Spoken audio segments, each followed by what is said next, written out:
triangle is? A triangle made up of numbers. Is that it? No, of course that is not it.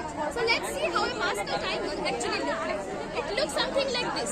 Sir, do you observe any pattern here?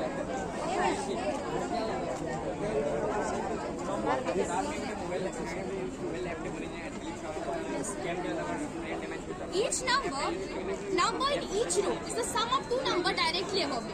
For example, this 2 is the sum of 1 plus 1, and this 3 is the sum of 2 plus 1, and this 3 is the sum of 2 plus 1. And you can see, sir, on the extreme left and on the extreme right, the number 1 is present. And the second diagonal has natural numbers like 1, 2, 3, 4, 5, like this. And the third diagonal had triangular number 1, 3, 6, etc. Now, each row corresponds to what's called the coefficient of a binomial expansion of the form x plus y whole to the power n. For example, x plus y whole square is equal to x square plus 2x square plus y square. Here the coefficient are 1 to 1. So from where does this coefficient come from? From the second row. 1 to 1. So if we take the numbers 2, then we can get the numbers from the second row.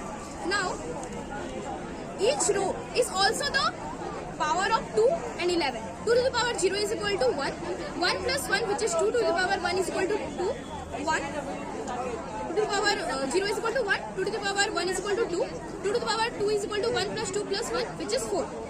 And each row is also the powers of 11. 11 to the power 0 is equal to 1. 11 to the power 1 is equal to 11. 11 to the power 2 is equal to 121. And this applies to the following rows.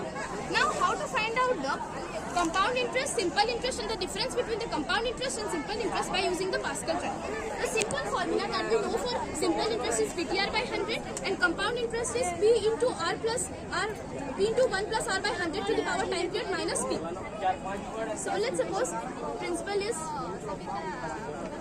1 lakh, rate of interest is 10% and time period is 3 years. So if the time period is given 3 years, then we have to take the number from the third row, 1, 3, 3, 1. First of all, we have to find this 1 lakhs 10% 3 times. The time period is 3 times and we have to find it 3 times. Like this. 1 lakhs 10% is 10,000. 10,000 10% is 1,000. 1,000 10% is 100.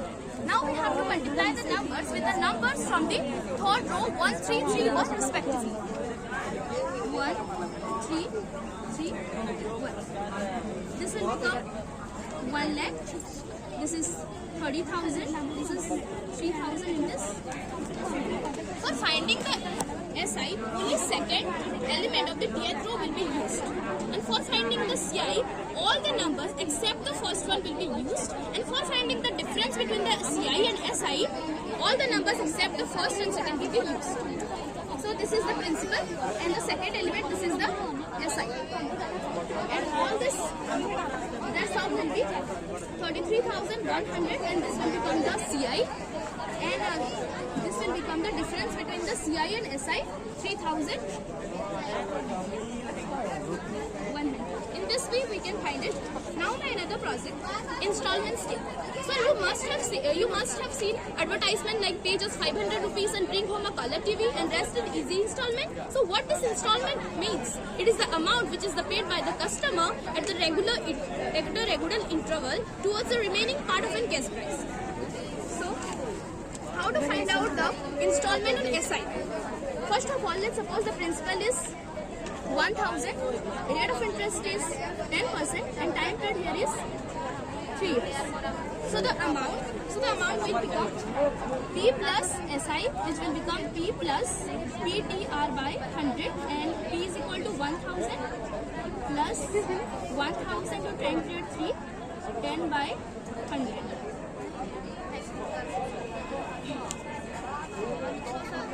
This will become 1,300, which is the amount that we have to pay after 3 years.